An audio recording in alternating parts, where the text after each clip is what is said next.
Good afternoon and welcome to the webinar and this presentation of NDA Missteps and Surprises, sponsored by the Palo Alto Area Bar Association Business Law Section. I'm Roger Royce. I'm the Treasurer and a member of the Board of Directors of the Palo Alto Area Bar Association, PAABA, and we have with us today as our speaker for this session, Satya Narayan. She's an attorney with the Royse Law Firm in Palo Alto.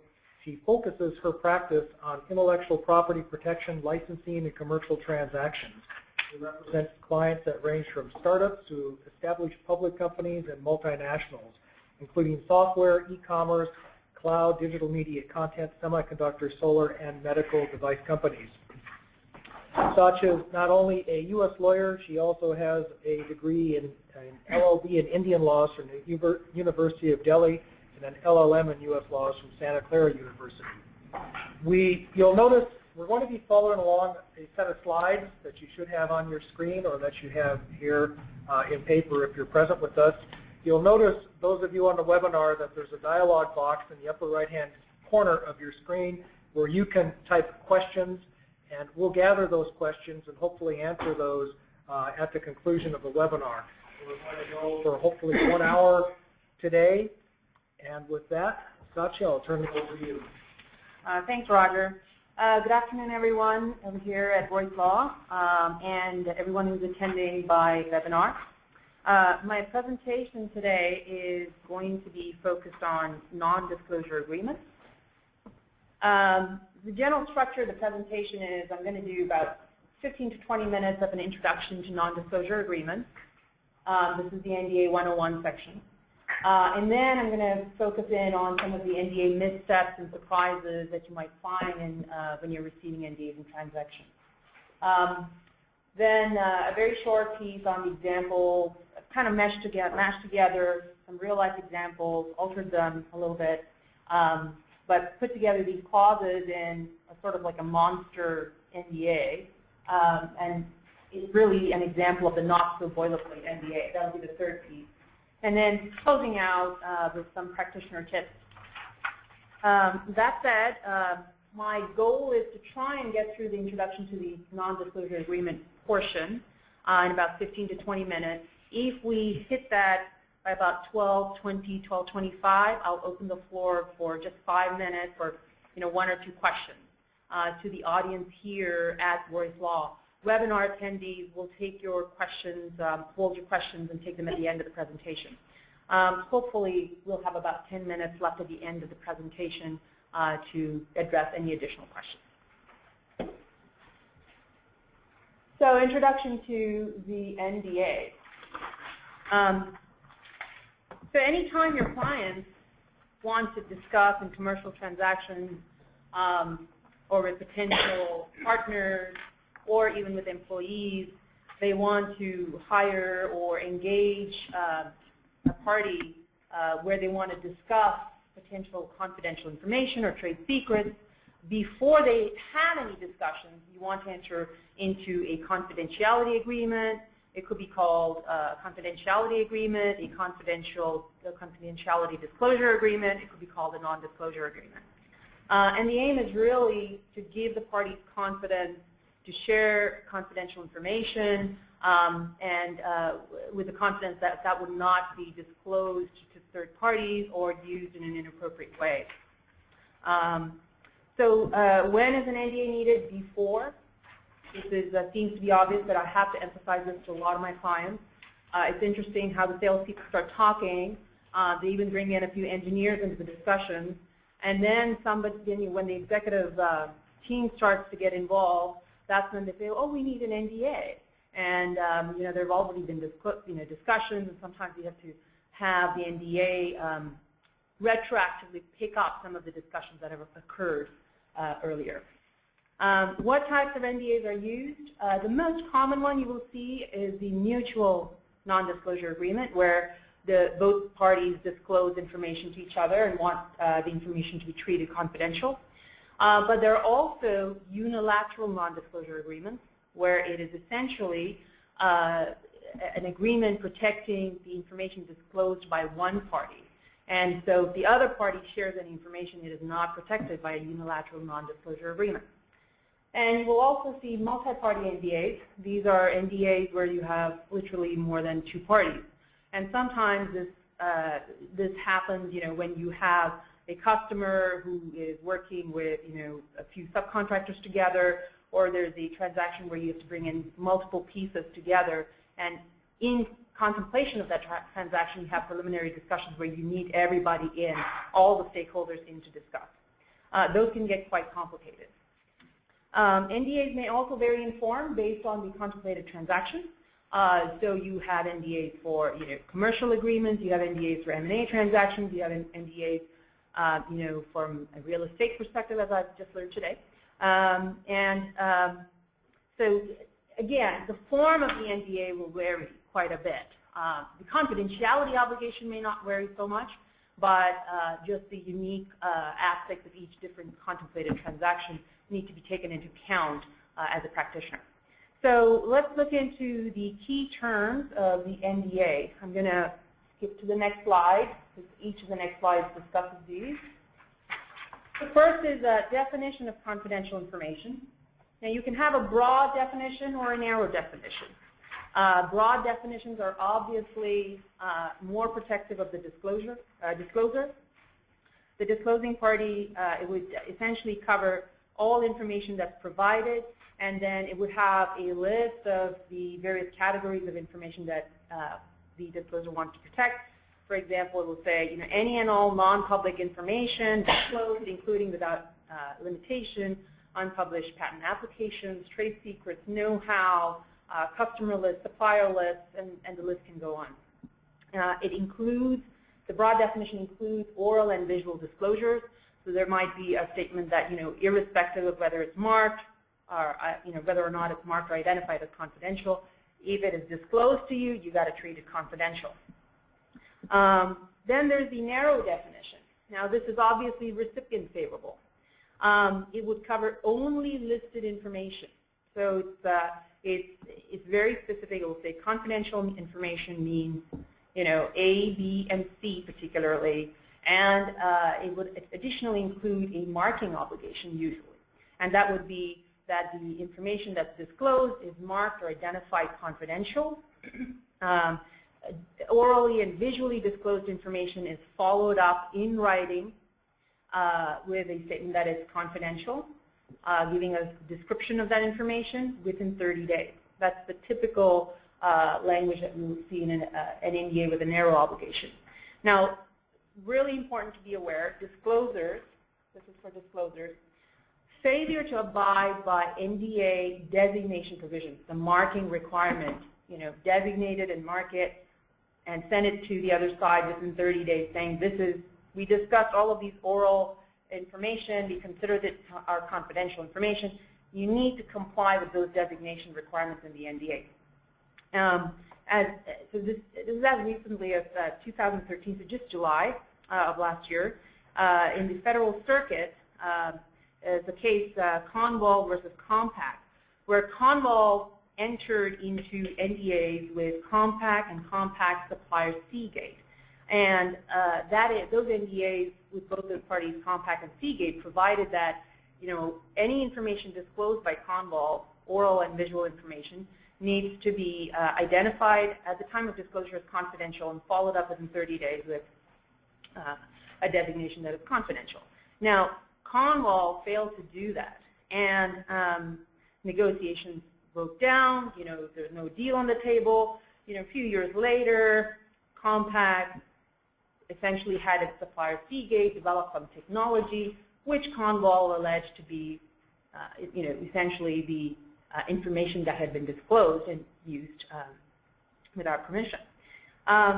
So first, the district court, they rejected Conval's claims.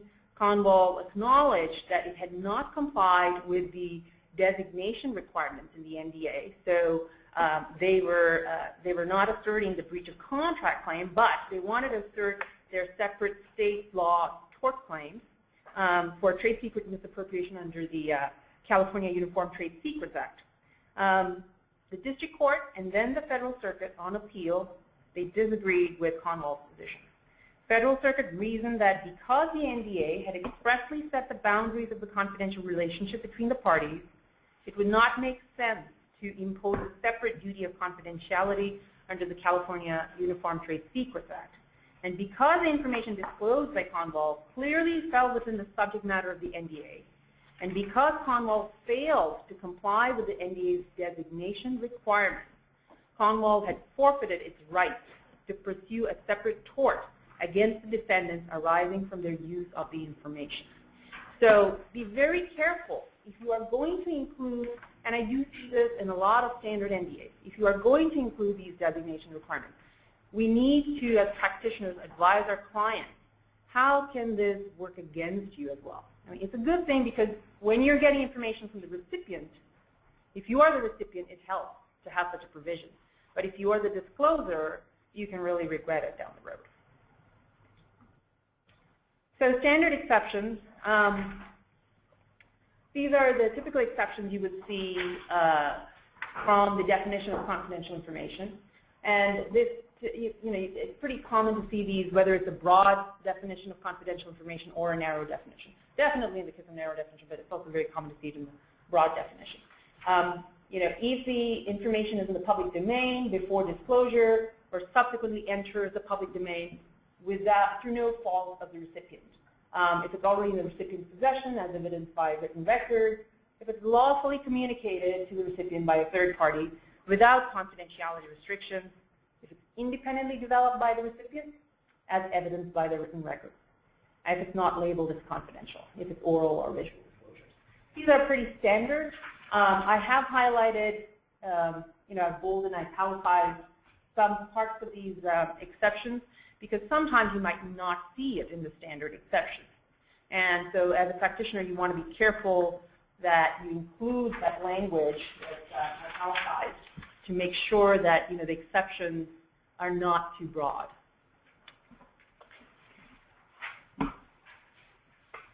So permitted use. Now this goes to what is the scope of use?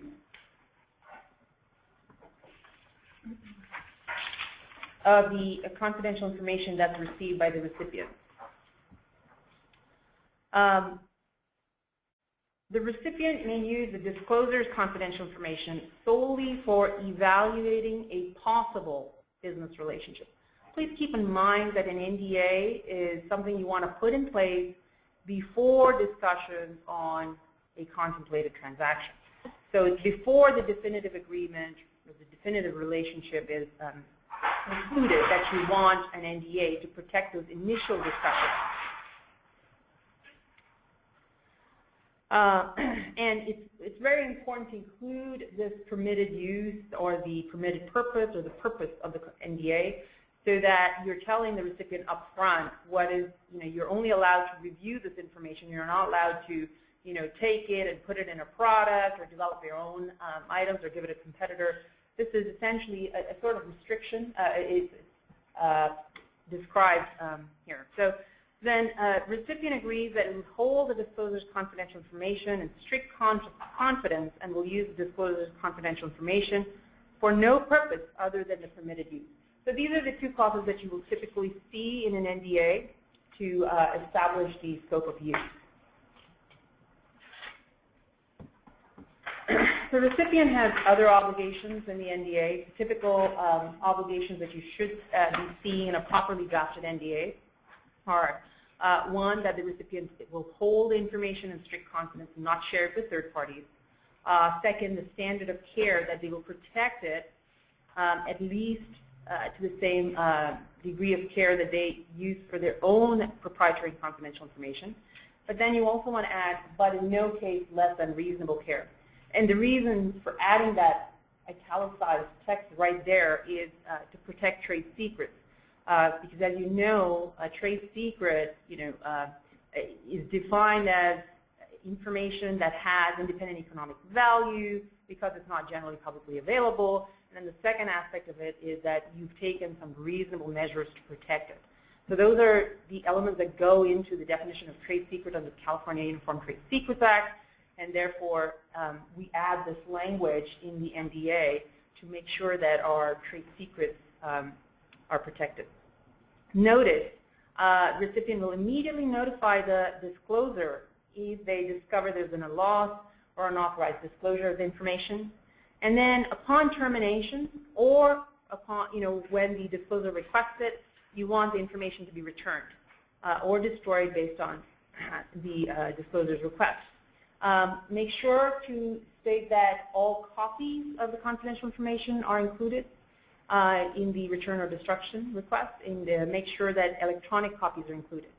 Now, if you are the recipient, you may want to consider retaining or reserving rights to retain an archival copy of the confidential information.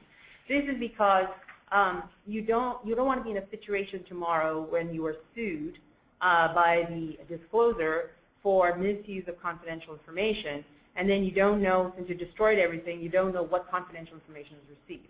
So keeping an archival copy from a recipient's perspective can be useful. Of course, the disclosure will likely insist that the confidentiality protection continues indefinitely to make sure that archival copies are not misused. Sometimes the disclosure will also insist that the archival copy be maintained by the recipient's counsel and not the recipient itself. Permitted disclosures. So this is regarding the recipient's right to disclose the information they receive to its employees or representatives who actually need to see the information to assess whether the parties should go into the transaction, the contemplated transaction. The stakeholders essentially from the recipient's team who need to actually review the information. So the NDA, a properly drafted NDA, will typically include a clause which says you can disclose the confidential information to your employees and representatives who have a need to know and are subject to binding confidentiality obligations that are at least as restrictive as the terms of the NDA. Now, just who all needs to look at the information depends on a case-to-case basis. There are NDAs where the recipient needs to share that information with maybe their IT management or some contractors. And in some cases, if you are talking with a group of companies, then you might have to share it. The recipient may want rights to share it with their affiliates. Again, you want to understand who are these other people who are going to have access to your confidential information and carefully draft this clause as to who will have access. Now, the other permitted disclosure that you will see in an NDA is that the recipient is permitted to disclose the confidential information if there's a court order or a legal requirement to disclose. Please keep in mind, this is not an exception. It's not one of the standard exceptions. I see this all the time in NDAs where it's listed as a standard exception. It is not an exception because if a court order or legal requirement is placed to disclose your information, what you want to do is tell the recipient, hold on a minute, I'm going to try and get a protective order. And depending on the terms of the protective order, the information may still be treated confidential. And so it should not become a standard exception, as I discussed in the earlier slides, to the definition of confidential information. The term of the non-disclosure agreement. So the term of the non-disclosure agreement, you need to differentiate that from the duration of the confidentiality obligation. This is very important for disclosures. Non-disclosure agreement typically has a 1 to 2 year term, but you don't want the information that you disclosed to now suddenly become, public information at the end of that term, or to be treated as such. So even though the term of the NDA might expire, you want to have survival provisions in the NDA, a clause that says the confidentiality obligations are going to still continue indefinitely. Now, you could have a situation where the recipient says, well, I don't want all of the information to be treated confidential perpetually. Then there's a sort of a back and forth as to a differentiation between technical information and non-technical information and trade secrets. You definitely want your trade secrets to be protected indefinitely. I never give on this point. When it comes to non-technical information, it's marketing information, or I wouldn't suggest you need to disclose your customer list. That would not be the best thing to do when you're having preliminary discussions. But you're going to discuss some marketing information which is confidential. Now, for that, a term of 3 to 5 years, that makes sense. That's fine. But when it comes to technical information, like if you're disclosing any software, if you're disclosing any designs and stuff, that are subject to that you would consider technical and important for your business, one, definitely try to protect it as a trade secret where possible. But otherwise, also, you want to still protect that technical information indefinitely.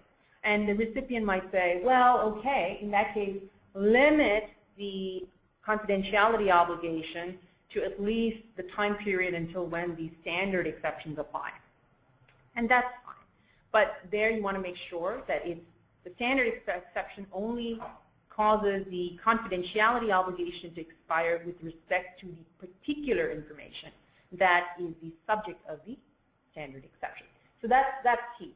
Now, just want to go back a little bit and talk about trade secrets here on this slide.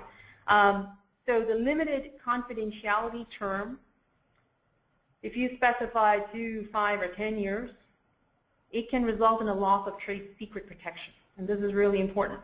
Now, silicon image versus analogic is a case coming out of the Northern District of California, decided it was a preliminary injunction coming out in 2008. It was ultimately settled, but there is a lesson to be learned here. The court for the Northern District of California denied Silicon Image's motion for preliminary injunction because the confidentiality term in Silicon Image's NDAs that it used as its customers was limited to just 2 to 4 years. And the court, while it gave its holding, it noted that there was strong evidence of trade secret misappropriation. But it said that the plaintiff, Silicon Image, could not demonstrate a high probability of success on its trade secret claim because the evidence presented raised serious questions about Silicon Image's ability to show that it had taken reasonable measures. Again, remember the definition of trade secrets and reasonable measures to protect its alleged trade secrets as required under the California Uniform Trade Secrets Act. And their NDA had essentially a 2 to 4 year confidentiality obligation. And I want to emphasize, Silicon Image had taken a lot of other steps to protect its trade secrets. It had required its employees to sign NDAs restricting disclosure. It had required a lot of customers and business partners to execute NDAs before confidential information was provided. Only it had, of course, limited the term of the confidentiality obligation. It required a lot of security practices, in terms of, key card access and login information, all of that. So it did a lot of the things. It even had training for its employees, when it comes to confidential information and how you discuss it and all that. But they failed only because the NDA had that limited term. Ultimately, again, this case was settled, but this is informative of when you're negotiating with the recipient on the confidentiality term. It's not moving the next slide. Okay. I don't think we're going to be having that 5-minute question time, but kind of try and get through the rest of it quickly and have question time at the end. So other key terms that you will see in an NDA, no license grant. So you'll see a clause pretty much to that effect, clarifying that the NDA is not granting any express or implied licenses. The objective here is that all that the recipient gets to do is review the information that they receive. But you don't want to inadvertently lose your rights to, you want to preserve your federal copyright claims and patent infringement claims. So you don't want a situation where the court will view the NDA as an implied license in any way to use the information that's shared. then you want to limit the recipient's reproduction right to what is reasonably necessary and required, and to include all proprietary and confidentiality notices on the reproduction. If you are, if your client is a software company, as a disclosure is a software company, then certainly keep in mind to include a no reverse engineering clause. Then the other key terms I'm going to discuss later in the missteps, but just briefly over here is, if you are a discloser, beware of granting warranties and NDAs. In fact, you should include a warranty disclaimer. And disclosures should also beware of any sort of liability cap or limitation of liability, which disclaims consequential damages in an NDA. This is because, when there's actually a breach of confidentiality, the bulk of the damages are consequential in nature. Lost profits, lost goodwill, and primarily lost profits. So you definitely, and at least in my career, I think I've seen maybe 3 NDAs, and I reviewed hundreds, 3 NDAs with a consequential damages disclaimer. But the rest, no limitation of liability. Other key terms. I like to include an injunctive relief clause in an NDA. Injunctive relief is certainly available, whether or not to include it in the NDA in California. But it's nice for me to give hooks to my litigators, particularly with the formulation of would in this injunctive relief clause, where we get the recipient to admit, in a sense, that it would cause, breach would cause irreparable harm, and that money damages would not be a sufficient remedy. Ultimately, to get a preliminary injunction, you do have to satisfy all the elements. But again, it's a hook for my litigator to be able to say that the parties agreed up front that this is very sensitive information that's being shared, and we already acknowledge money damages would be insufficient.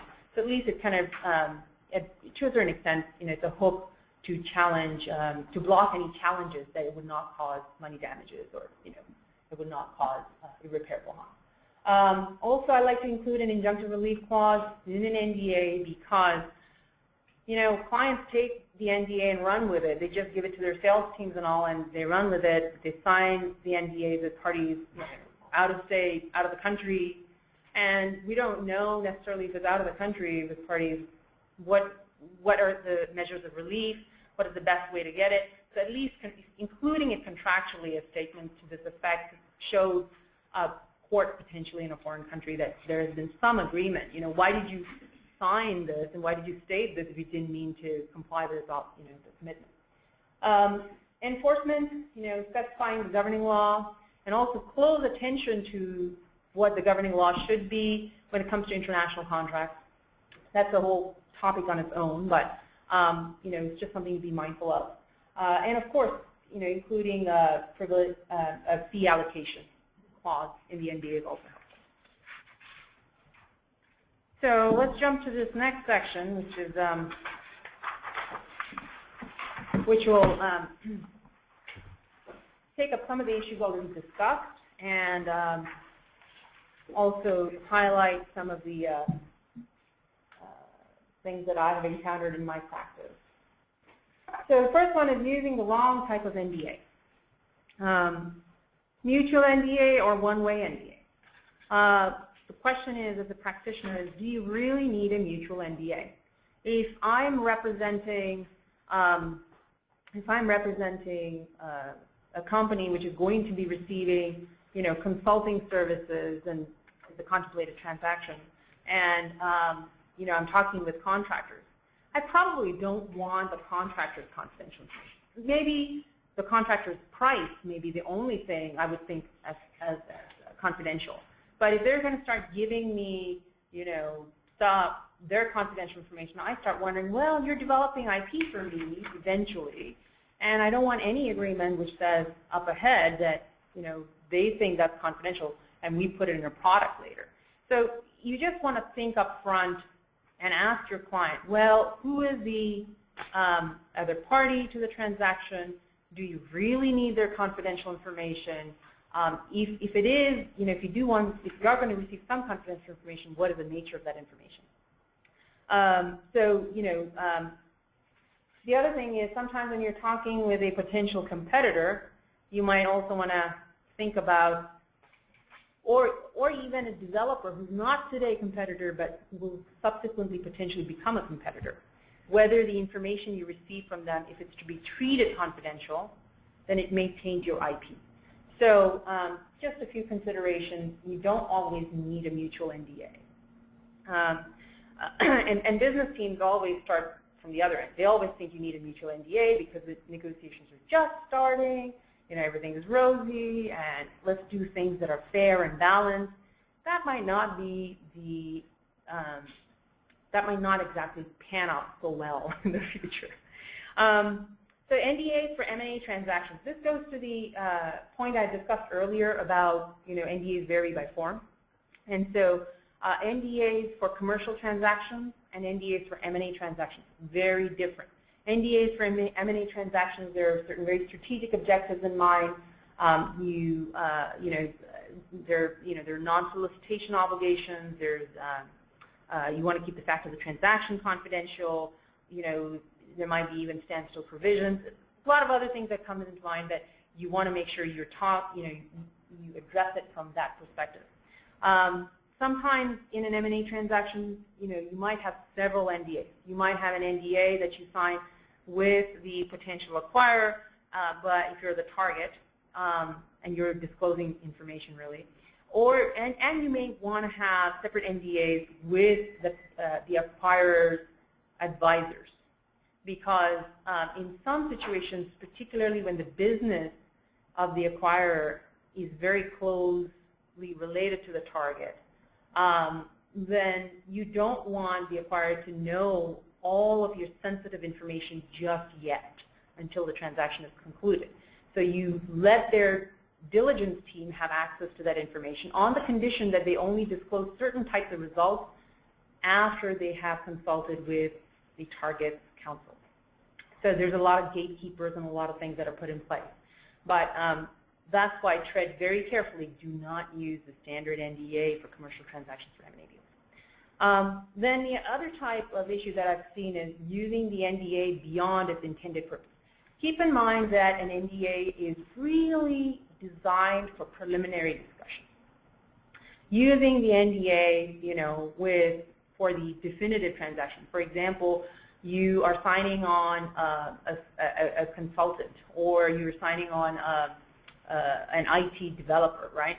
You don't want the NDA to be the only document for that person, because an NDA does not include IP assignment provisions. It does not include a lot of other things that you want to take into consideration in the definitive agreement. Same thing with your consultants that you're bringing into the company as well. So, okay, so the next piece is misleading NDA title. So I have seen this enough times that I think it's good to talk about it. It's a mutual NDA, but it's actually recipient favorable. And big companies, which that have enough, large enough in-house counsel teams, do this. They do this, and they will have a mutual NDA that is recipient favorable. They will have mutual NDAs that are disclosure favorable, and then they'll have their unilateral NDAs as well. And the recipient favorable NDAs, what are the things that should immediately alert you to, oh, wait a minute, it's called a mutual NDA, but this doesn't look like a mutual NDA to me. So these mutual NDAs are essentially mostly used when confidential information will be received. So it's recipient favorable. It will typically have a limited confidentiality term, but many mutual NDAs do that too. But then you'll start seeing light obligations on the recipient. You will see broader use and disclosure rights for the recipient. Disclosure to affiliates is not defined, residuals clauses, and then you might even see a liability cap or a disclaimer of consequential damages. And I have actually seen it. Okay, and then you can also, you do have disclosure favorable NDAs masquerading as mutual NDAs. Maybe the biggest giveaway on that is, you don't see the standard exceptions. But the ones where I see the misleading NDA mostly is the recipient favorable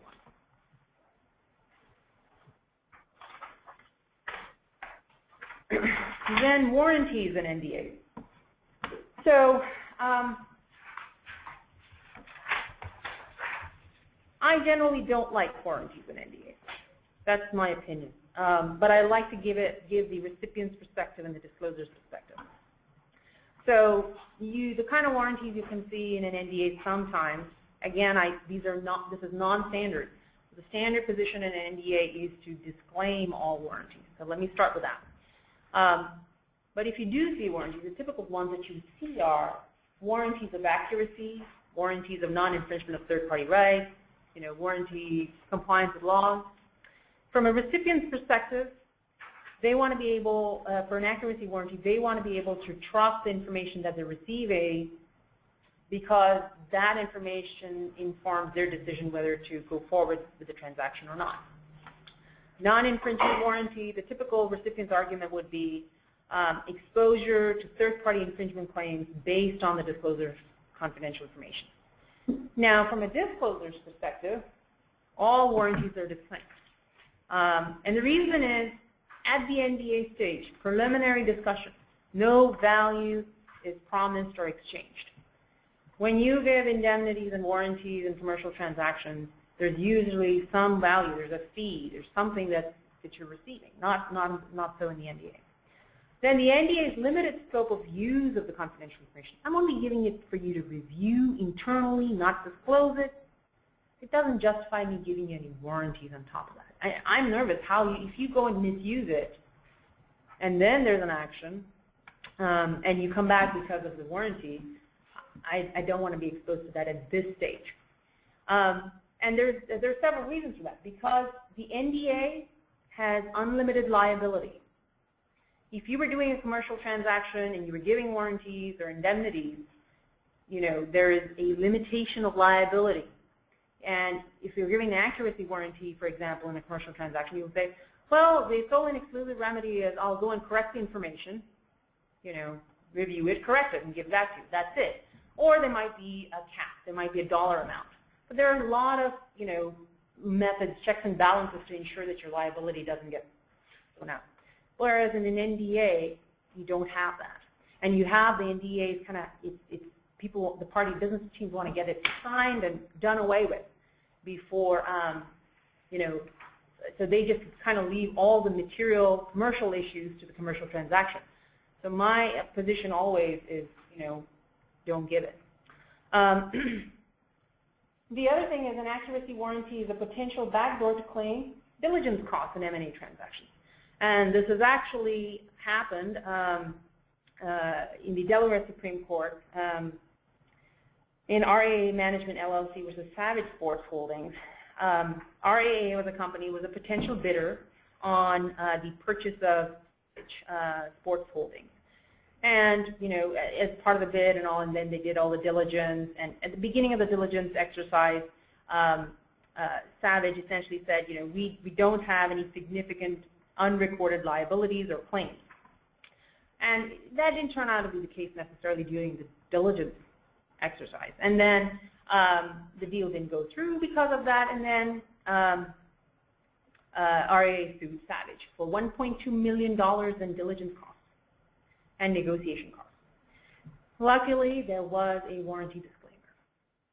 And enough said, this can be a serious issue in an M&A transaction. From a recipient's perspective, yes, the same arguments that are kind of listed above are true, but if I were on the disclosure side, these are very serious risks to consider.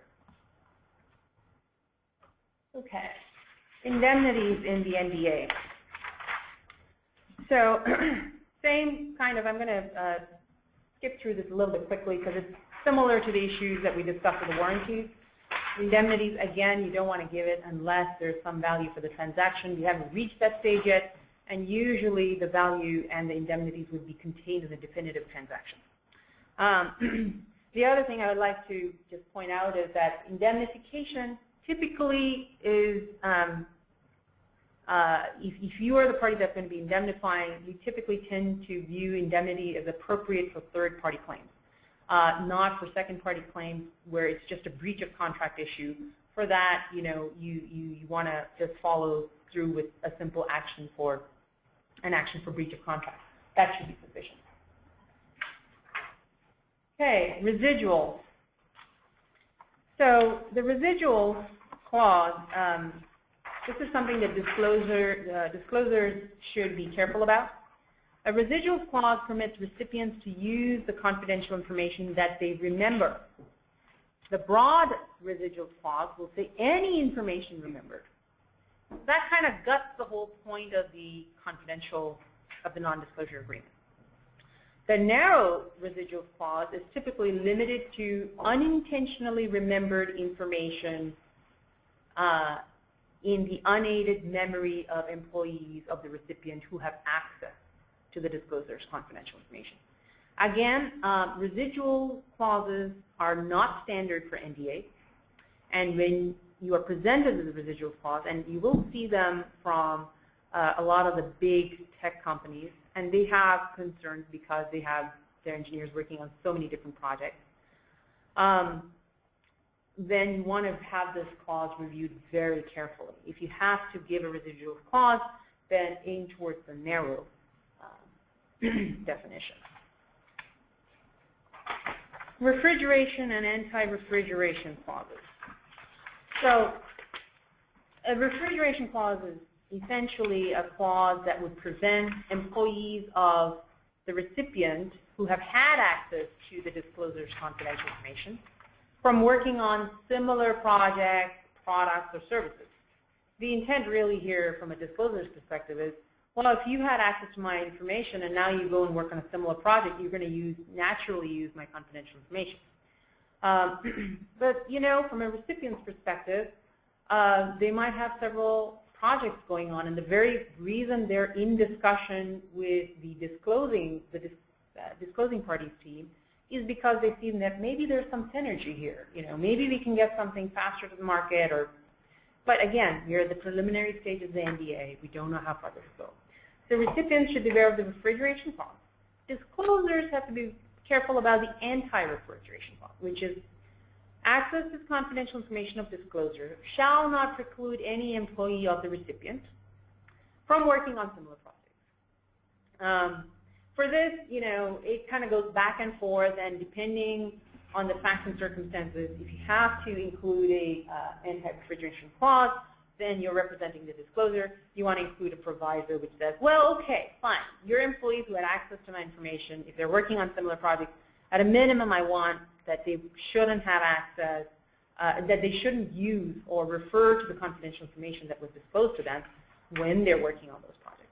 So this is a heavily negotiated clause, and usually I see residual clauses more than these refrigeration clauses or anti-refrigeration clauses. Okay, so not doing too badly on time here. Example of the not so boilerplate NDA. So this is the next slide. You will not see it in your presentation materials. And the reason is, I've kind of matched up some of the bad provisions I've seen from different NDAs, changed the language, of course, and kept the general concept here, and kind of brought it all together in the sort of horrible NDA. It doesn't include a residual clause. It's not too horrible, but I didn't want to include it in the materials because I didn't want somebody to think this is a sample NDA and then mistakenly use it, because it's there in your files and an associate pulls it up, or somebody, you never know if it can go on. So just want to point out a few things here. If you see in clause 1, I've highlighted the word tangible. So the way that clause works in this bad NDA, or it could be, you could consider it almost like a recipient favorable NDA masquerading as a mutual NDA. You could think about it in that perspective. It's limited only to tangible non-public information, so oral and visual disclosures are not included. If you see the exceptions in exceptions there in the confidential information definition. In addition to the standard exceptions we discussed, you'll see that information disclosed, as required by law, that's there. We have discussed that you shouldn't be including it as an exception. Then the confidentiality term in Section 2 is limited to 2 years following the date of each disclosure, which is really a short period, and doesn't help you from a trade secrets perspective. Then the third section talks about the recipient respecting the confidential information and only used for internal evaluation, but only so long as it must be maintained confidential, which means that once a 2-year term expires, they can do anything with it. Then it goes on to say that all confidential information in tangible form, and any copies thereof, shall be promptly returned or destroyed upon written request, not upon the termination of the NDA, upon written request. So if you forget to tell them at the end of 2 years to return my information, oh, they can keep it, and oh, by the way, they can also use it any way they want, because now the confidentiality doesn't apply. And going down to Section 5 here, this is an actual clause at C, where the recipient is not liable for any consequential damages whatsoever, which just guts this entire NDA. Then going further down, they're in Section 7 here, neither party shall disclose the other party's confidential information to anyone other than employees or advisors who are informed of confidentiality obligations. They're not subject to any binding confidentiality agreement. They're only informed, which is very different. And then advisors, again, there's no clarity what's the whole definition of advisors here.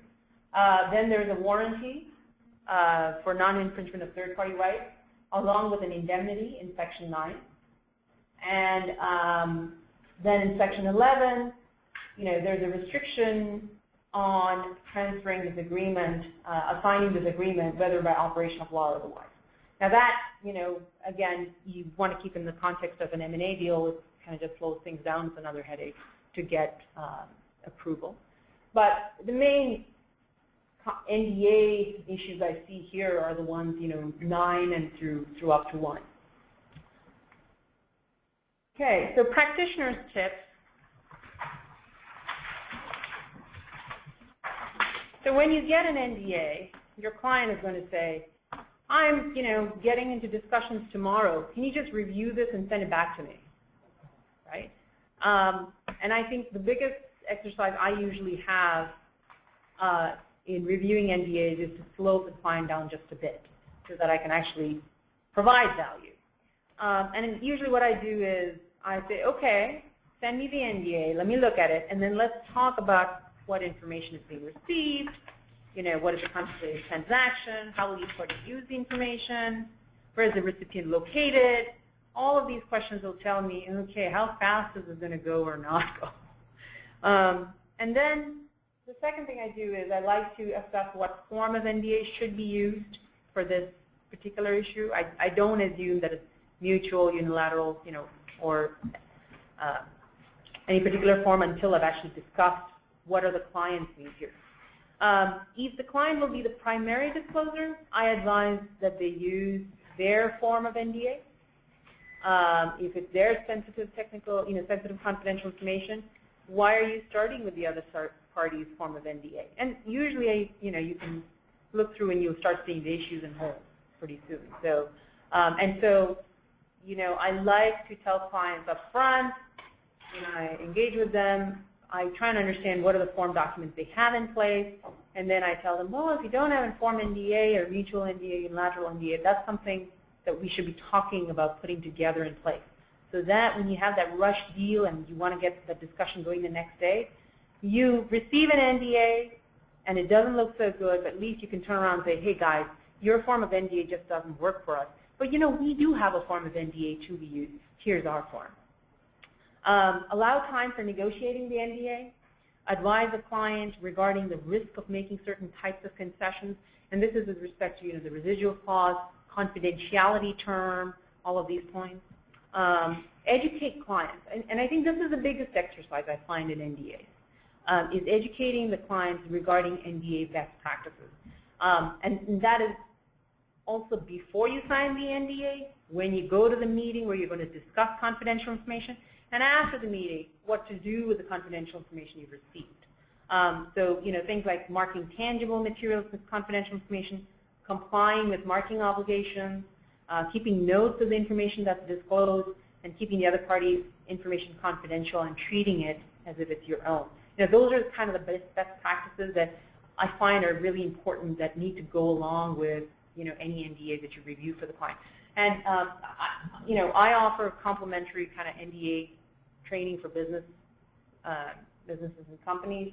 And I strongly advise that if any of you are in the position of reviewing NDAs constantly, that's something you might want to consider, or give me a call. Moment of plugging. Anyway, so that's it for the presentation. So we do have about 7 or 8 minutes for questions.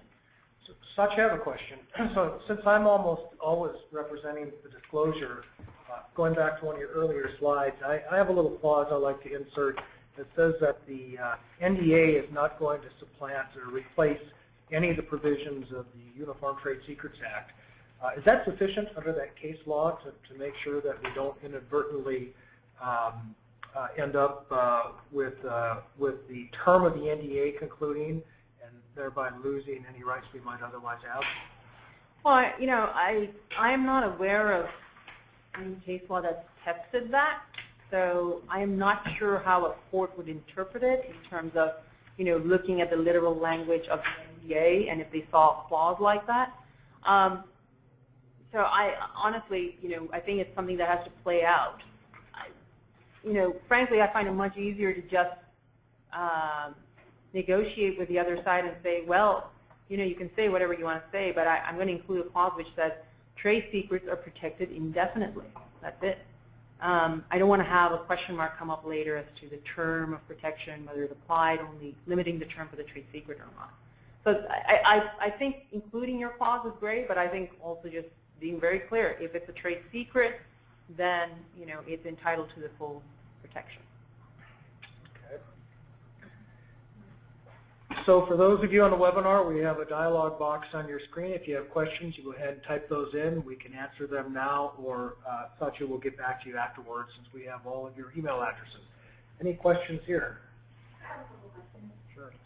I have a question in terms of, well, two. One is how to deal with leverage. For instance, if my client's working with a very big company, and that big company, for some reason, of course, wants to enforce and apply their NDA, but doesn't want to sign, even for discussion purposes, my guy's NDA, how to proceed without busting the whole conversation. Right. No, that's a great question. Now, in your example, are you signing at least one NDA, proposed by the big company? And is it mutual? Yes, it's mutual. Okay. But what usually happens is the whoever representing the other company says, well, I don't want to reveal that. Okay. Well, obviously, it depends on what the terms of the NDA are, and you're going to try and work the best solution possible. But I have been faced with situations where, they just won't agree to limiting the term, for example, to having an indefinite term for protecting confidential information. In those cases, I tell the client, we're really running a big risk here. So since we don't have control over the document anymore and to change it to what we would like it to do for us, the only way to manage this risk is that you don't go giving your recipe out there. You want to talk about the overall product, general concepts, and things like that, and still be aware constantly that these guys can work even from those concepts down to, creating their own products, but getting just a little piece of information which is blocking them from developing their product to where they want it to be. So essentially, if your NDA is not going to be protecting you and you have to concede, then you shouldn't be talking about your secret sauce. Go there, talk at a high level, push it from every angle you can, but don't divulge. And really, this is the kind of counseling that I find is important to have, not just the executive team members who are going to be talking, but also those engineers of your client who are going to be talking to the engineers of the recipient. So talk to both the executives as well as your clients' engineers who are going to be actually doing the talking and telling them why is this so important. That's the risk management. Right. So that's one extreme where there's too much leverage and the NDA team is super, super important. And then I find on the other end of the spectrum, people who are very glib about it. They're like, oh yeah, we don't need it. People at high levels at various companies. I feel like, I don't know, it's just a weird response. Yeah, I mean, at some point, you're absolutely right. And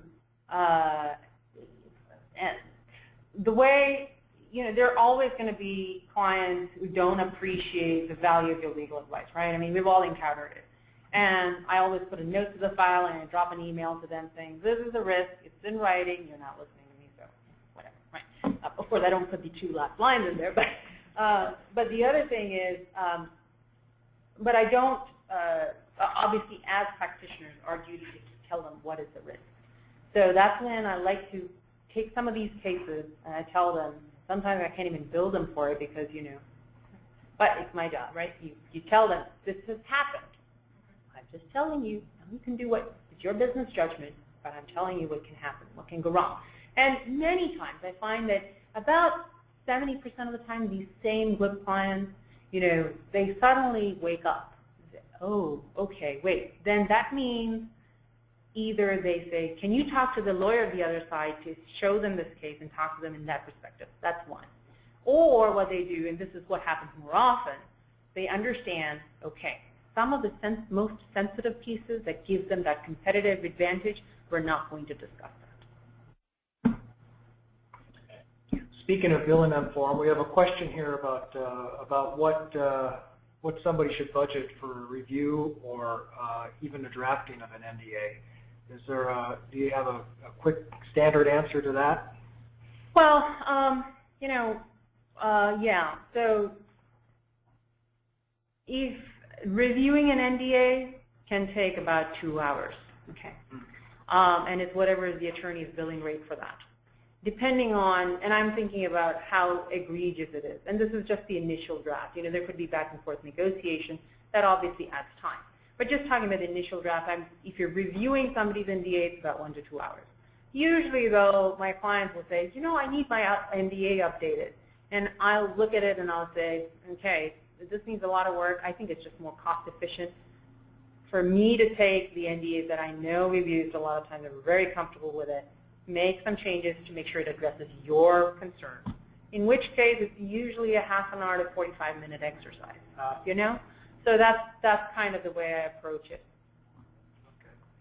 All right, well, we're at the top of the hour here, so at this point, we'll go ahead and conclude the webinar. I want to remind people that you'll be able to find, Satya, are we going to post these slides on SlideShare? Yes, we are. You'll be able to find the slides on SlideShare, and if you have any questions afterwards, feel free to email and we can take those offline. This concludes the webinar. Thank you. Yeah, thank you.